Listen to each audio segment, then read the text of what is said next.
Paris ऑलिम्पिकची आज सांगता झाली आणि भारताने या ऑलिम्पिकमध्ये 6 मेडल जिंकली। भारताचे तब्बल 117 खेळाडू या पॅरिस ऑलिम्पिकमध्ये सहभागी झाले होते। भारताने 1 सिल्वर आणि 5 ब्रॉन्झ मेडल जिंकलं। यंदाचं पॅरिस ऑलिम्पिक भारतासाठी अनेक कारणाने गाजलं, ऐतिहासिक ठरलं। सगळ्यात पहिलं म्हणजे भालाफेकीत नीरज चोप्राने भारताला सिल्वर मेडल जिंकून दिलं।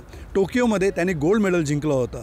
पाठोपाठच्या ऑलिम्पिकमध्ये गोल्ड आणि सिल्वर मेडल जिंकणारा नीरज चोप्रा हा भारताचा एकमेव खेळाडू ठरला। त्याचबरोबर शूटिंगमध्ये मनू भाकरने जबरदस्त कामगिरी करत भारताला 2 मेडल जिंकून दिली।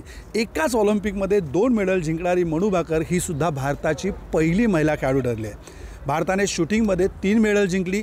हॉकीमध्ये भारताला मेडल मिळालं। त्याच्यानंतर कुस्तीमध्ये अमन शेरावतने भारताला मेडल जिंकून दिलं आणि त्यामुळे भारताच्या मेडलची संख्या जी आहे ती 6 झाली।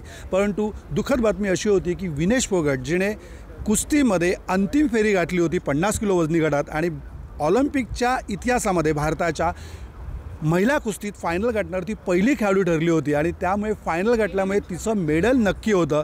परंतु ऐनवेळी फायनलच्या दिवशी तिचं वजन 100 ग्रॅमने अधिक भरल्यामुळे तिला स्पर्धेतून बाद करण्यात आलं। त्यामुळे भारताचं एक हक्काचं मेडल भारताला गमवावं लागलं। असं असलं तरी विनेशची कामगिरी जी आहे ती कौतुकास पात्र होती।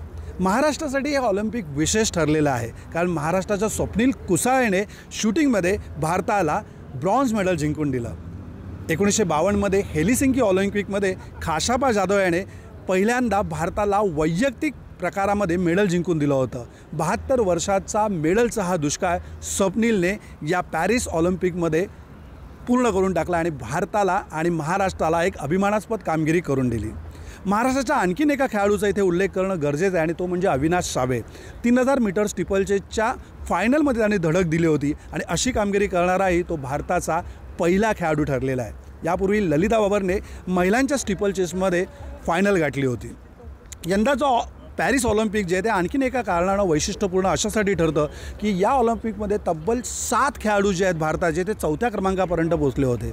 म्हणजे साध्या सोप्या भाषेत जर बोलायचं झालं तर हे खेळाडू ऑलिम्पिक मेडलला स्पर्श करून आले होते। थोडीशी कामगिरी जर आणि उंचावली असती तर भारताची मेडल संख्या कदाचित ही 7, विनेशचं 1 मेडल, अजून 8 आणि अविनाश सावेचं फायनलमधलं जर मेडल काउंट केलं तर 9 आणि 6 15 मेडलपर्यंत आपण पोहोचू शकलो असतो। आणि मला असं वाटतं हीच बाब सगळ्यात आशादायी अशी बाब आहे। भारताच्या एकूण क्रीडा क्षेत्रासाठी पॅरिस ऑलिम्पिक ही एक गुंतवणूक ठरली असं म्हणायला हरकत नाही।